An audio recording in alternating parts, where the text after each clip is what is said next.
I want to call something to your attention that we all know intuitively, whether or not you've thought about it explicitly. You go around the world and you find times and places where nations have excelled in one subject or another. There's a birth of that period of where they excel, and then there's a peak, and sometimes it drops off, and sometimes they hang on. And so you can ask the culture of that. What was going on in that nation to support those discoveries? And then what happened when they ended? And so I call that sort of naming rights. If you were there first and you did it best, you name things. Particle physics in this country, in the United States, was like going gangbusters after the Second World War. And the discovery of atomic elements, look at the periodic table. There's berkelium, californium, you know, we got half the United States up there in the upper, heavier elements of the periodic table. Am I right there, Sir Weinberg? Okay, I don't wanna That's not because the world liked California or Berkeley. It's because the work was done here. It's because there was an effort to excel in just those subjects. And it shows up in other ways. I'll give you just briefly. You know, part of the naming rights is that you don't have to name it. So, for example, while we didn't invent the internet, we certainly exploited it here in America. We did that sort of first and best. And so your email address does not end in .us. Everybody else is in the world, they got to say what country they came from. We don't. Okay? It's simple, but it's the consequence of being there first and doing it better than anyone had done it before. Do you know that the British postage stamp is the only postage stamp in the world that does not identify the country of origin? Because they invented postage stamps. So why should they have to say what country it is? It's their invention. Okay? Check them out. It's just the facts of this. The constellations of the night sky, it's the Greek and Roman, and it's lasted to this time because they did a really good job thinking that stuff up. All the mythologies of the heavens, that really stuck with us. All right, so I'm going to make a larger point,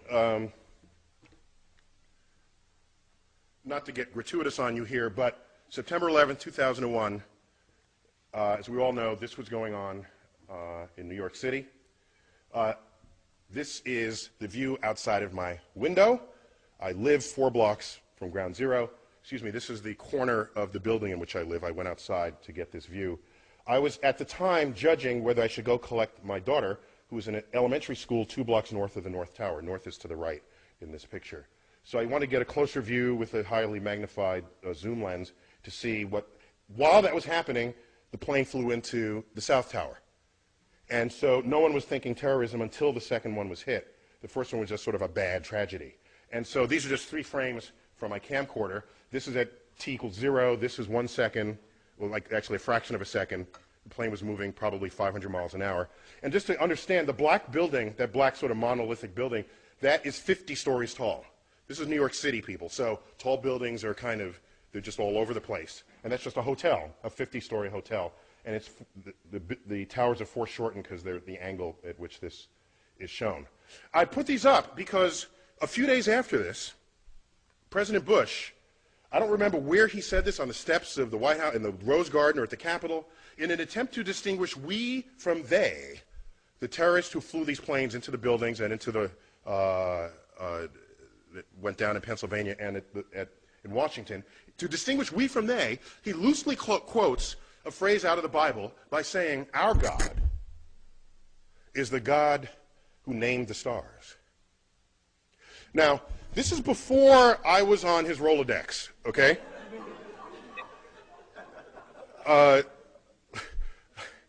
Because I could have helped him out there.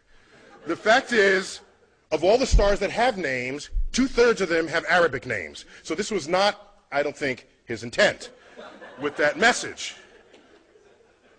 Okay?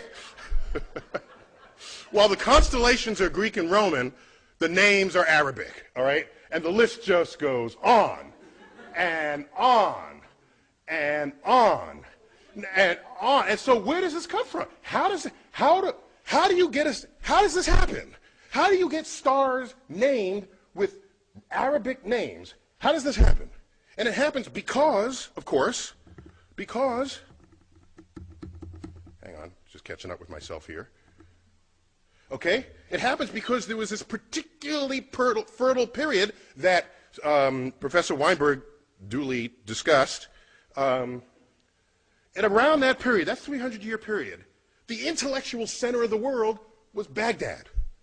Baghdad. It was completely open to all visitors, all travelers, Jews, Christians, doubters, which today we might call atheists. They were all there, exchanging ideas. All of them. All of them. And it was that period where you had the advances in, like, engineering and biology and medicine and mathematics. All right? Our numerals are called what? Arabic numerals. They ever stop and think about that? You know, in America, do we take pause at this? Why are they called Arabic numerals? Okay, they fully exploit the discovery of the zero, create a whole field called algebra, itself an Arabic word. Algorithm is an Arabic word. All this is going on, and it's all traceable, not to some long 1,000-year tradition in Islam. It's traceable to this 300-year period. This 300-year period. And then, so they had naming rights. The most expensive, beautifully carved astrolabes come out of this period. There's a great collection of these at the Adler Planetarium in Chicago, if you ever want to check them out. So navigation, celestial navigation, all of this is traceable to this period. And so something happened. And what happened, as was previously described, I was told, and forgive me for repeating from what you might have heard, 12th century kicks in, and then you get the influence of this scholar, Al-Ghazali. All right?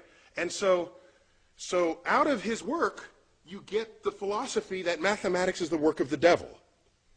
And nothing good can come of that philosophy.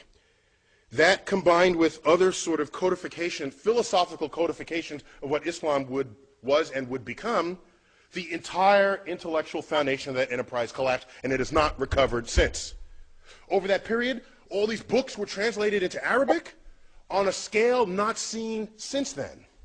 And so why am I even going here? Because I'm trying to explain to you that you fast forward, the dangers here is that you fast forward to 21st century America and ask, what influences are we feeling now? Because that period, that naming period in Islam stopped and it never recovered. Because the way of thinking about the natural world, revelation replaced investigation. Okay? So I fast forward to 21st century, and what do you find? You get things like this. Okay? This is in America. All right? So now, what I find interesting is it's the level of passion that it requires to actually do it. You got to, like, pay for this. Because of okay? A sensitivity to the money aspect of it. But we all know tomorrow's economies will be founded on innovations in science and technology, and of course that gets cut short if we lose our civilization, as what happened in Islam in 1100. And the last thought I'll leave you with, which concerns me greatly, if you do the math, okay? You know, you look at all the Nobel Prize winners there ever were, some even in this room, and ask how many were Muslim. And it's like one, maybe two. Okay, I think a second one was in economics. And the one we referred to was described earlier, the co-winner of the Nobel Prize with Professor Weinberg, Abdul Salam. And he's not Middle Eastern Muslim, he's Pakistani Muslim. Okay? Now, how many Nobel Prizes are won by Jews? It's like a fourth of the Nobel Prizes.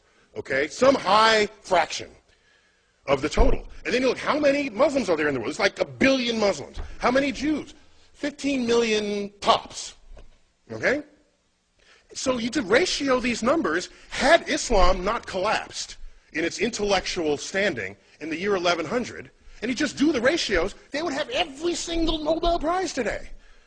So the fact that it's not only just a few, it's near zero, is deeply worrying. I'm concerned about what lost, what brilliance may have expressed itself and did not in that community over the past 1,000 years.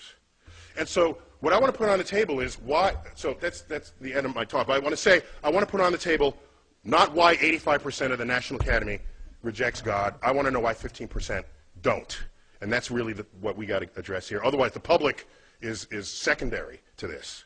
Thank you for your attention.